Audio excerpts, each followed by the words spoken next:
The call came just after sunrise, breaking the early morning stillness at the Oceanside Retreat in the Outer Banks, North Carolina. The man on the line, Elliot Crane, sounded frantic, his words trembling as he reported his wife missing. According to his account, she had left their bungalow late the previous night for a walk along the beach and never returned. Her sandals and flashlight remained by the door, untouched, and there was no sign of her anywhere. Deputy Claire Hensley arrived at the scene 20 minutes later. The Oceanside Retreat was a quiet, idyllic cluster of beachfront bungalows, nestled against the tranquil waves. The mist that clung to the shoreline cast an eerie gray light over the scene, and the air carried the faint, salty tang of the ocean. On the porch of bungalow 17 stood Elliot Crane, pale-faced and disheveled, nervously pacing back and forth as he waited for the deputy's approach. Inside the bungalow, the scene was both cozy and disorganized. Sandals and a flashlight sat untouched by the door, while the dining table displayed the remnants of a late dinner.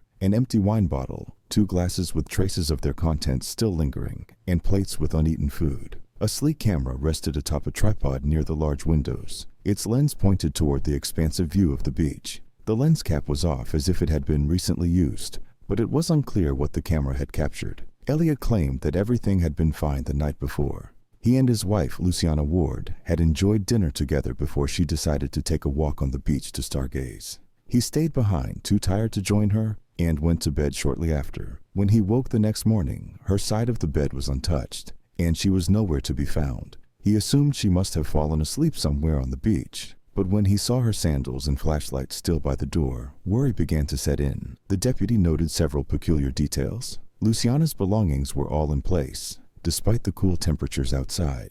There were no footprints visible in the sand leading away from the bungalow, though the tide might have washed them away. Elliot himself appeared nervous, frequently rubbing his arms, where faint scratches ran across his forearms and the side of his neck. He dismissed them as insignificant, suggesting they might have come from brushing against something in the dunes while searching for his wife. Outside, the calm beach stretched wide and empty, save for the rhythmic crash of waves and the occasional call of seagulls overhead. The morning mist blurred the horizon, but the air was still and heavy, as though holding its breath.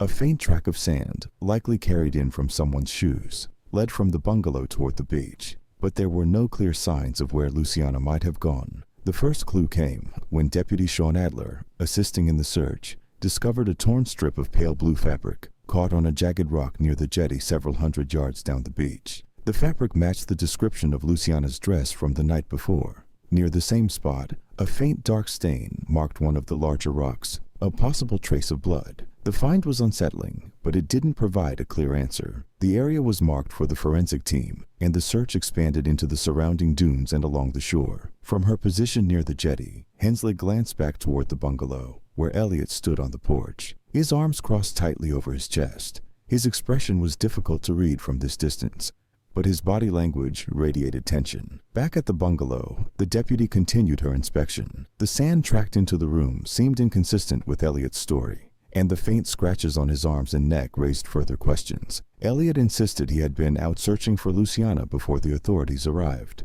but his nervous demeanor and the gaps in his account left the deputy uneasy. As the forensic team began their work, marking areas of interest near the jetty and the bungalow, Hensley's instinct told her this was no ordinary missing person case. There were too many inconsistencies, too many unanswered questions. The serene beauty of the Oceanside Retreat masked a darker reality, one that was just beginning to surface. Luciana Woodward was the type of person whose presence left an impression. Her easy smile and genuine warmth drew people in, and her passion for her work as a marine biologist inspired admiration from colleagues and friends alike. Born and raised in California, Luciana had a deep love for the ocean that shaped her career. When she moved to the East Coast to take a prestigious research position, she saw it as a new chapter filled with possibilities. Life in her new city had been a quiet and fulfilling routine until she met Elliot Crane. Elliot entered her life like a whirlwind, tall, confident, and magnetic. He struck the perfect balance of charm and mystery. A freelance photographer who traveled extensively, Elliot often spoke of capturing the world's raw beauty, from remote deserts to bustling cities. They met at a gallery opening where his work was featured, and Luciana, drawn to his artistic sensibility, found herself captivated by him. Their relationship moved quickly. Within 6 months of their first meeting, Elliot proposed during a weekend trip to Cape Cod, presenting Luciana with a modest but elegant ring. Her friends expressed cautious congratulations, quietly noting the whirlwind nature of their romance.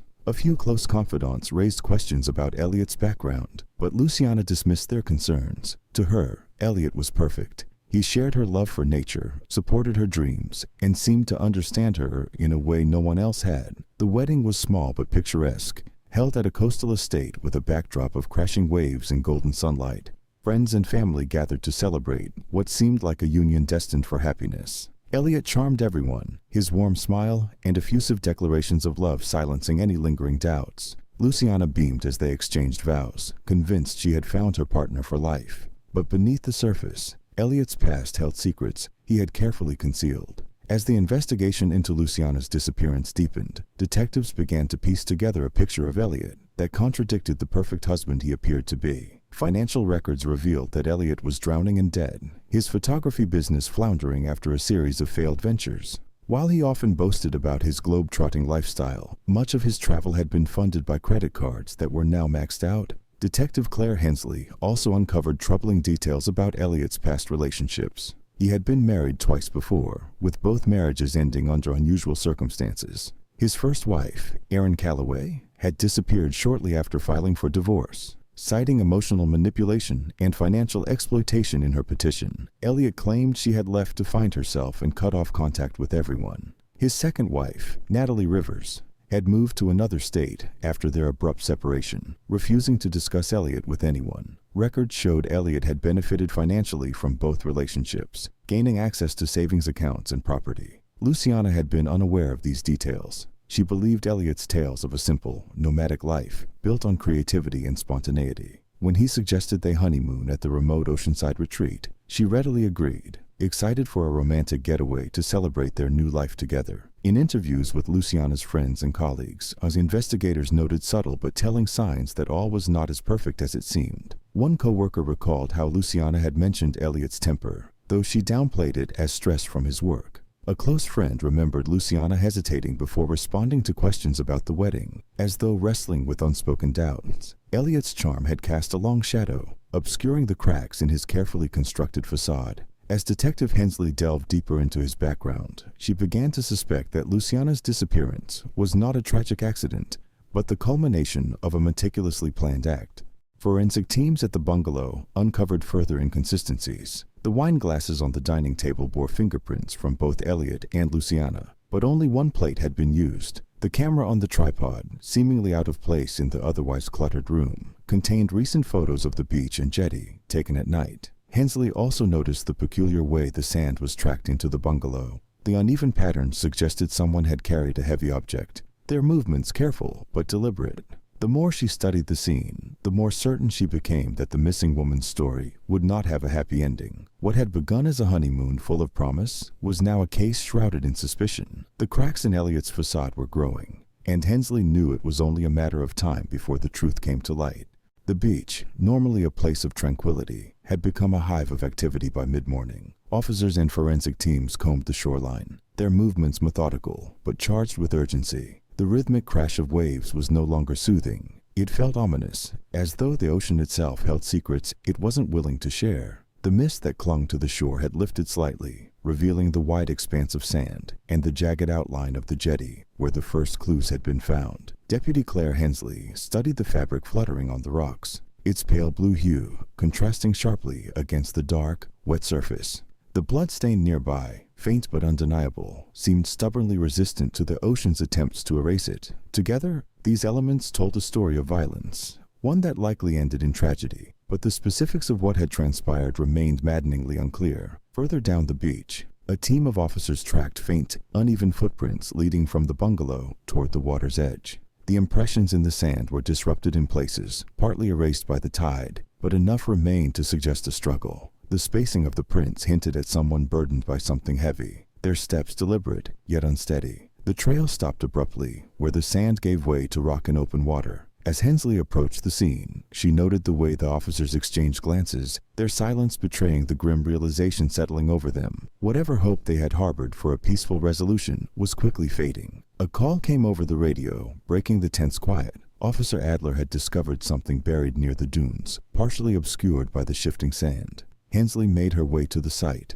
her boots sinking slightly into the damp ground as she walked. Half buried beneath a shallow mound of sand was a thick, weathered rope. Its fibers were frayed and stiff with grit, and one end was stained a faint reddish-brown. Adler gestured toward another nearby find, a partially covered indent in the sand, wide and shallow, as though something, or someone, had been dragged through the area. Hensley crouched down, examining the indent. The width suggested it had been made by something wrapped or bundled, and the drag marks leading away from the site pointed toward the water. She bagged the rope carefully, noting its potential connection to the fibers found on the rocks near the jetty. The weight of the discoveries pressed down on her as she returned to the jetty. The torn fabric, the blood, the footprints, the rope. Each piece of evidence pointed to violence. This was no accident, no case of a woman wandering off into the night. The scene spoke of desperation, of a calculated effort to obscure what had happened. Back at the bungalow, the forensic team worked meticulously, cataloging every detail. Inside, the air was heavy, the space cluttered, but strangely staged. 2 wine glasses sat on the table, one still bearing faint lipstick smudges. The plates of uneaten food suggested an interrupted meal. Near the window, a sleek camera perched on a tripod, its lens cap removed. The position of the camera, angled toward the beach, raised questions. Had it captured something incriminating, or had it been placed there to create an illusion of innocence? Elliot Crane lingered on the porch, his restless movements betraying his unease. His pacing, the frequent glances toward the officers, the way his hands fidgeted, all of it painted a picture of a man trying to hold himself together. Hensley observed him from a distance, her sharp eyes taking in every detail. His story about Luciana leaving for a midnight walk no longer fit the evidence. Her sandals and flashlight remained untouched by the door. The sand tracked into the bungalow didn't align with the behavior of a man simply searching for his missing wife. The faint scratches on his forearms and neck, which he had dismissed as inconsequential, hinted at a struggle, one he wasn't ready to admit. By the time Hensley returned to the jetty, another officer had made a discovery. Near the base of the rocks, just below the waterline, was a small metallic object. It took a few moments to retrieve it, but when it was finally brought to the surface, the team identified it as a charm from a bracelet. A closer inspection confirmed the initials engraved on its surface, LW. The charm had likely broken off during a struggle. Its presence near the bloodied rocks only deepened the growing suspicion that Luciana had not simply vanished, but had met a violent end. As the day wore on, the mood among the search team grew heavier. The forensic team began packing up their findings, and the officers' movement slowed, weighed down by the implications of what they had uncovered. At the station, Elliot Crane sat in a starkly lit room, his pale face illuminated by the overhead fluorescent light.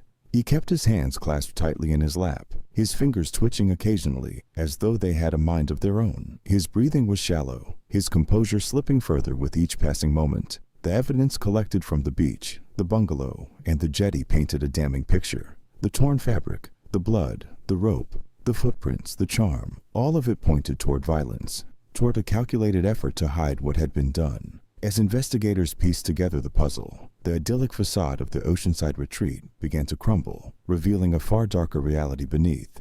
The oceanside retreat was no longer a quiet escape. The sound of waves was now overshadowed by the low murmur of officers coordinating their search, forensic teams collecting evidence, and reporters setting up cameras at the edges of the restricted zone. As the investigation deepened, the shadows around Luciana's disappearance began to grow darker, the fragments of evidence suggesting a carefully hidden act of violence. Deputy Claire Hensley made her way to Bungalow 15, a neighboring rental occupied by an elderly woman named Irene Caldwell. Irene had been staying at the retreat for 2 weeks, enjoying the solitude of the beach as a break from her busy life in Charlotte, North Carolina. Her bungalow shared a narrow path with Bungalow 17, separated only by a small dune and a cluster of sea oats swaying in the breeze. Irene, still in her morning robe, greeted Hensley with a mixture of curiosity and unease. As they sat on the porch, Irene recounted the events of the previous night, her memory sharper than expected for someone who claimed she had gone to bed early. She had heard raised voices, muffled but intense,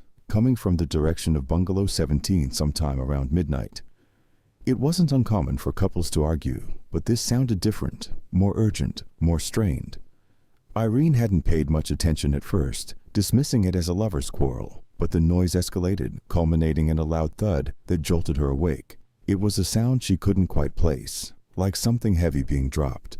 After the thud, there was silence, Irene, curious but cautious, peeked out of her window. She saw Elliot Crane standing in the faint moonlight near the porch, his head lowered and his hands on his knees as though catching his breath. He straightened after a moment, glanced around, and retreated inside. About an hour later, she saw him again, this time walking toward the beach with what appeared to be a large bundle, wrapped in a dark cloth. His movements were hurried but deliberate, and Irene thought she saw him glance back over his shoulder several times, as though ensuring no one was watching. Her account was chilling, but Hensley knew it was only part of the story. Irene's description of the bundle matched the impressions left in the sand near the dunes. The timeline she provided aligned with the footprints leading to the jetty and the discovery of Luciana's torn dress. The thud she described painted a vivid image of what might have occurred inside Bungalow 17, an altercation that turned deadly. Irene's testimony gave Hensley a sense of clarity, but also raised more questions.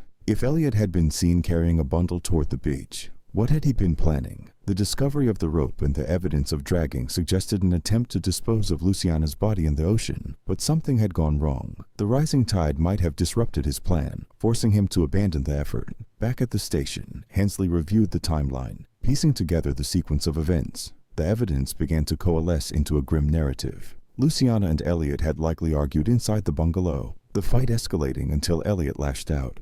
The thud Irene heard could have been Luciana falling or being struck. The scratches on Elliot's arms and neck suggested she had fought back, her final moments marked by resistance. The discovery of the bracelet charm, with Luciana's initials near the jetty, added another layer of complexity. It was unlikely she had simply fallen. The charm's location, paired with the blood and fabric, suggested she had been dragged or pushed. As forensic teams continued their analysis, Hensley's attention turned to the camera on the tripod. The device had been positioned perfectly to capture the jetty, and Hensley wondered if Elliot had inadvertently recorded something damning. A technician carefully removed the memory card and loaded it onto a laptop for review. The footage was mundane at first: images of the beach at sunset, waves rolling onto the sand, and a series of nighttime stills taken at intervals. But as the images progressed, Hensley's pulse quickened. One frame showed Elliot standing at the edge of the jetty, a shadowy bundle at his feet. The next showed him leaning over the edge, the bundle no longer in view. The evidence was damning, but it still wasn't enough to unravel the full story. Elliot remained the only person who could explain the details, but his behavior raised more suspicion with each passing hour. At the bungalow, he had hovered near the investigators, watching their movements with a mix of anxiety and irritation. At the station, his answers had been clipped, his demeanor shifting between defensive and evasive. Hensley decided it was time to confront him with what they had. She entered the interrogation room, carrying a folder containing photos of the evidence collected so far. She laid each image on the table: the fabric, the bloodstain, the rope, the footprints, the charm, and finally, the stills from the camera. Elliot's reaction was immediate. His face went pale, and his hands began to tremble slightly. He shifted in his chair, his posture rigid, as though bracing himself for impact. Despite his visible discomfort, Elliot maintained his version of events. Luciana had gone for a walk, and he had no idea what had happened to her. But the mounting evidence was beginning to crack the facade he had so carefully constructed. The beach, once a serene backdrop for their honeymoon, had become the stage for a far darker story. As Hensley left the room, the weight of Irene's testimony and the physical evidence lingered in her mind. The serene beauty of the oceanside retreat was gone, replaced by the haunting realization that Luciana's final moments had been anything but peaceful.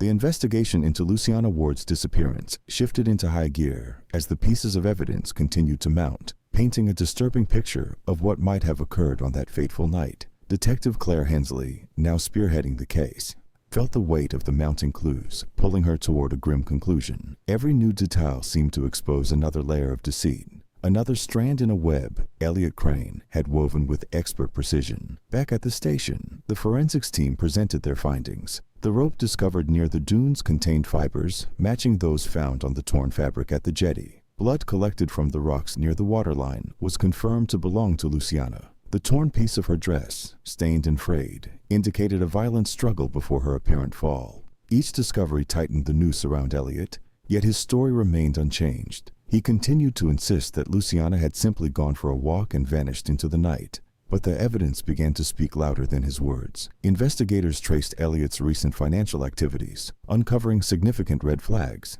Days before the wedding, he had taken out a life insurance policy on Luciana worth $1.5 million. Payments on his credit cards, which had been severely overdue, were suddenly brought up to date with funds from an account that appeared to belong to Luciana. Detectives confirmed that Elliot had convinced her to transfer the money as a gesture of trust and partnership before their wedding. More troubling, the forensics team analyzed the camera found in the bungalow. While the photos of the jetty were damning, it was the camera's fingerprints that provided a crucial breakthrough. They revealed a series of smudges consistent with someone handling it while their hands were wet. Elliot had claimed he hadn't touched the camera in days, but the evidence suggested otherwise. Meanwhile, neighbors at the Oceanside retreat were interviewed, and the testimony of Irene Caldwell, the elderly guest in the neighboring bungalow, became a cornerstone of the case. Her account of hearing raised voices, a loud thud, and seeing Elliot dragging a bundle to the jetty painted a chilling timeline of what had occurred. Irene described Elliot's movements as hurried and tense, like someone desperate to complete a task under the cover of darkness. The forensic evidence and Irene's testimony strengthened Hensley's belief that Elliot's version of events was riddled with lies. But she needed something more concrete, something that would either compel a confession or make his guilt undeniable in court. Hensley decided to dig deeper into Elliot's past, and what she uncovered was even darker than she had anticipated. His first wife, Erin Calloway, had disappeared 5 years earlier under eerily similar circumstances.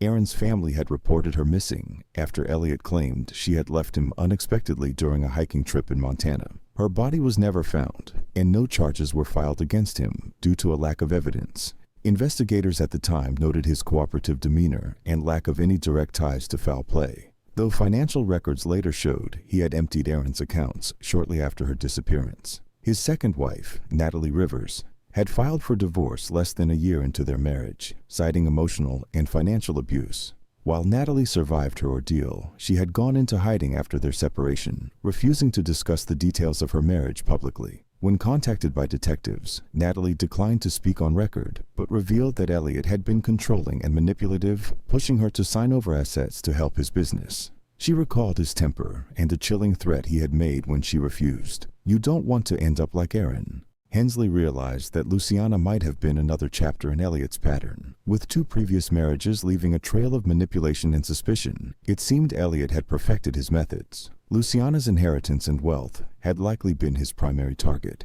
but something had gone wrong, leading to the violence that ended her life. Back at the jetty, divers were sent to search the waters surrounding the rocks where Luciana had allegedly fallen. The tide had been high on the night of her disappearance, and investigators believed that Elliot's plan to dispose of her body in the ocean had been thwarted by the current. The divers found fragments of additional fabric caught on the rocks and a bracelet matching Luciana's description tangled in the kelp below the surface.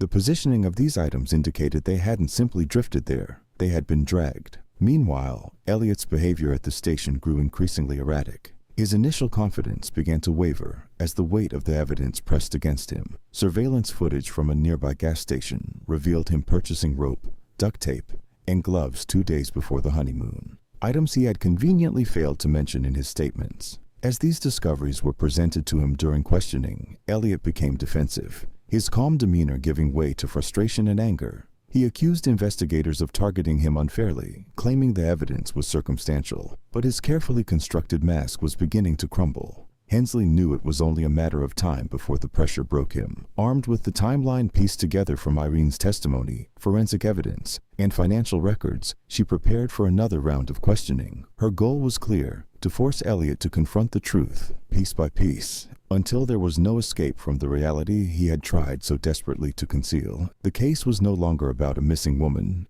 It was about unraveling a web of deceit and bringing a dangerous man to justice. The evidence collected over the past 48 hours had created an intricate web of clues, each one tightening around Elliot Crane's carefully constructed narrative. Yet, despite the mounting contradictions and damning discoveries, there was still a frustrating lack of finality. For Detective Claire Hensley, the case was a labyrinth of conflicting details, and Elliot's story, shifting and incomplete, remained its most puzzling element. Elliot had been in the interrogation room for hours, his veneer of calm steadily eroding under the relentless pressure of the investigation. He was a man balancing on the edge, oscillating between frustration and silence.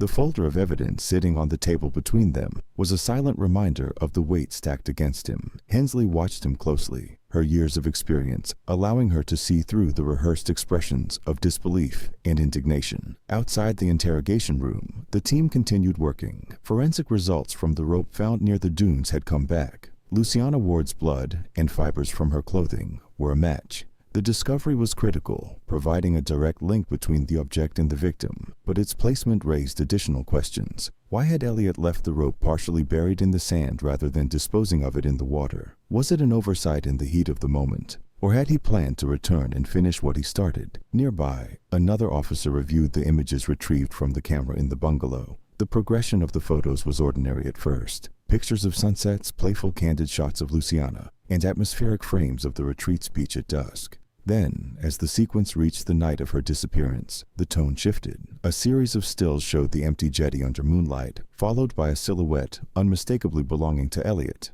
In one image, he stood at the edge of the rocks, and in another, a large object rested at his feet. The final frame captured him leaning over the water, the object gone. What stood out was the interval between the photos, an exact 15 minutes apart, consistent with the timer setting. It appeared Elliot hadn't even realized the camera was still active, inadvertently capturing moments he had likely hoped would remain unseen. Back in the room, Hensley presented the series of photos, her words deliberately measured as she slid the prints across the table. Elliot's reaction was subtle but telling. His fingers tensed, his jaw tightened, and for the first time, he avoided her gaze entirely. His earlier insistence that he had no idea what had happened to Luciana was now firmly undercut by his own actions. Yet Elliot refused to yield. Instead, he leaned into his claim that Luciana had gone out on her own and never returned, adding new layers of implausible detail to his story. He suggested she might have slipped and fallen while exploring the jetty alone, or that a stranger could have been responsible for her disappearance. His explanations were convoluted, a desperate attempt to distance himself from the growing evidence that implicated him. Detectives outside the interrogation room were continuing their deep dive into Elliot's past. Bank statements revealed a troubling financial pattern.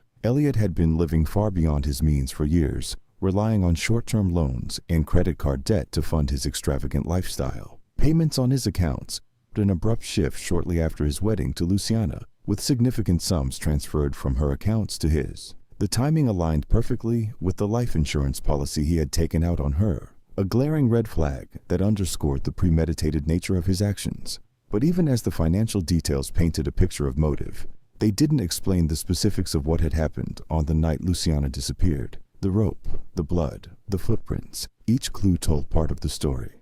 But the sequence of events remained maddeningly incomplete. Meanwhile, a new discovery from the jetty sent ripples through the investigative team. Divers searching the waters had retrieved a second piece of evidence, a small waterproof pouch containing Elliot's wallet and keys. It had been deliberately weighted with stones and tied with twine, similar to the rope found near the dunes. The presence of these items in the water raised disturbing questions. Had Elliot been attempting to stage a different kind of narrative, one where both he and Luciana disappeared, perhaps to support an alibi of shared misfortune? The possibility complicated the case further, adding yet another layer to the enigma surrounding his actions. Hensley's focus remained unwavering. As the day wore on, she re-examined the sequence of events with her team, mapping out the timeline based on the evidence. Irene Caldwell's testimony continued to serve as a key cornerstone. Her description of hearing raised voices and a loud thud, corroborating the physical signs of a struggle inside the bungalow. But the exact nature of the confrontation, what was said, what sparked the escalation, remained elusive. Adding to the tension, a second neighbor came forward with an unexpected revelation. A younger couple staying 2 bungalows away had noticed Elliot's unusual behavior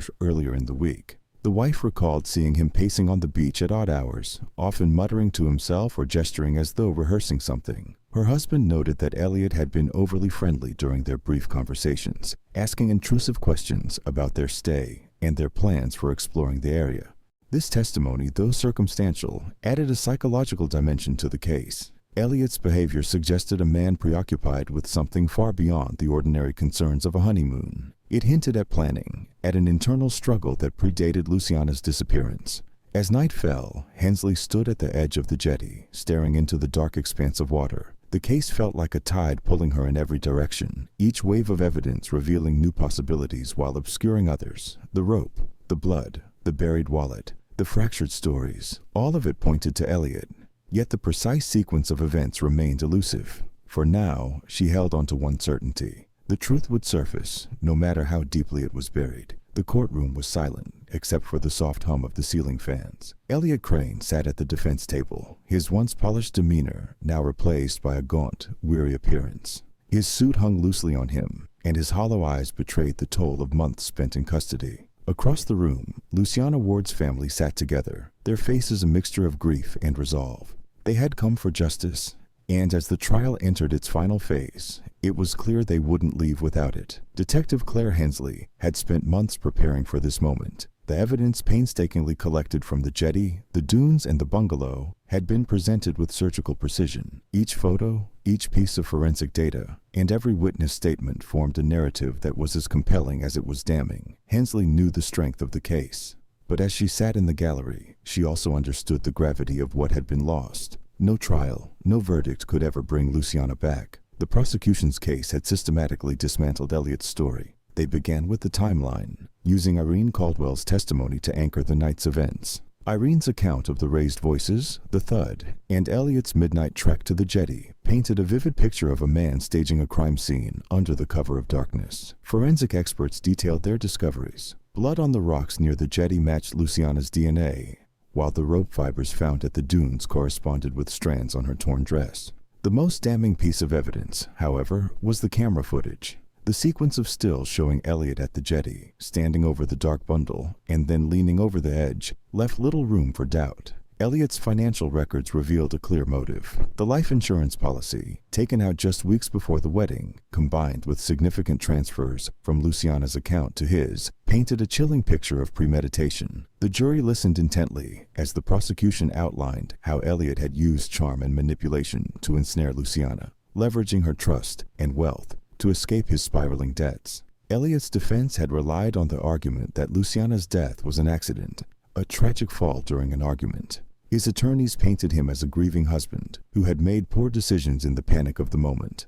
But the evidence was unyielding. The bruises on Luciana's wrists, the ligature marks from the rope, and the forensic analysis of her injuries all suggested otherwise. This was no accident. When Elliot took the stand, his testimony was riddled with inconsistencies. He fumbled over details, contradicting himself under cross-examination. The prosecution pressed him on the life insurance policy, the camera footage, and the rope found in the dunes. His answers were evasive, his earlier confidence reduced to a feeble attempt to maintain control of a narrative slipping through his fingers. After days of deliberation, the jury returned with their decision. The foreperson stood, her voice steady as she read the verdict. Guilty of first-degree murder. A ripple of emotion swept through the courtroom. Luciana's family held each other tightly, tears streaming down their faces. Across the room, Elliot sat motionless, his face pale as the reality of his fate set in. The judge delivered the sentence, life in prison without the possibility of parole. Elliot Crane would spend the rest of his days behind bars, his carefully constructed facade of charm and confidence shattered beyond repair. The case sent shockwaves through the community and beyond. The story of Luciana Ward, the bright and compassionate marine biologist whose life was cut short by greed and manipulation, captured national attention. True crime podcasts, documentaries, and news specials dissected every detail of the case, turning it into a cautionary tale about trust and deception. For Luciana's family, the verdict brought a measure of closure, but the pain of her loss remained a constant shadow. They established the Luciana Ward Foundation, dedicated to supporting victims of financial abuse and domestic violence. The foundation became a beacon of hope, ensuring that Luciana's legacy would endure. The Oceanside Retreat, once a tranquil escape, became a macabre symbol of the crime. Tourists avoided the bungalows and the resort eventually closed, its reputation irreparably tarnished. Detective Hensley returned to her work, but the case lingered in her mind. She often found herself thinking about Luciana, her bright smile, her passion for the ocean, and the life she should have lived. Hensley knew that while justice had been served, it would never erase the tragedy of what had happened. Years later, a memorial was erected near the jetty where Luciana's life had ended. A simple plaque bore her name and the words, "In memory of a life taken too soon, may her story remind us to cherish trust, truth, and compassion." Visitors to the site often paused, reflecting on the tragedy that had unfolded there. The waves continued to crash against the rocks, their rhythm unchanged, as if nature itself mourned the loss of a life full of promise. Luciana's story was no longer just a tale of betrayal and loss. It became a symbol of resilience, of the importance of seeking truth, and of the enduring impact of a life. even one cut tragically short. The case of Luciana Ward and Elliot Crane serves as a stark reminder of the complexities of trust and the devastating consequences of manipulation. It highlights the danger of surface-level charm and the masks people wear to conceal their true intentions. Luciana's story, while tragic, emphasizes the importance of vigilance in relationships and recognizing the red flags of emotional and financial abuse.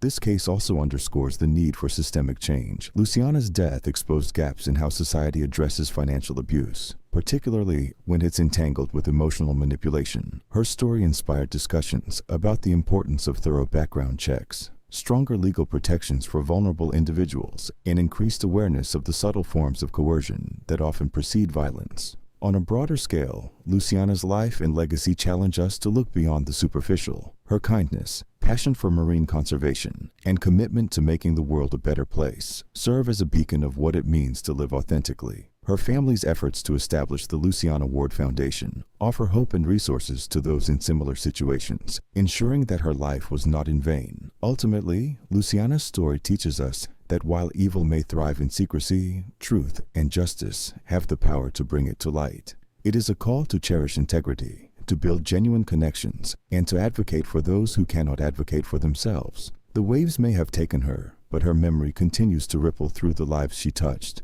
leaving behind a legacy of resilience and compassion.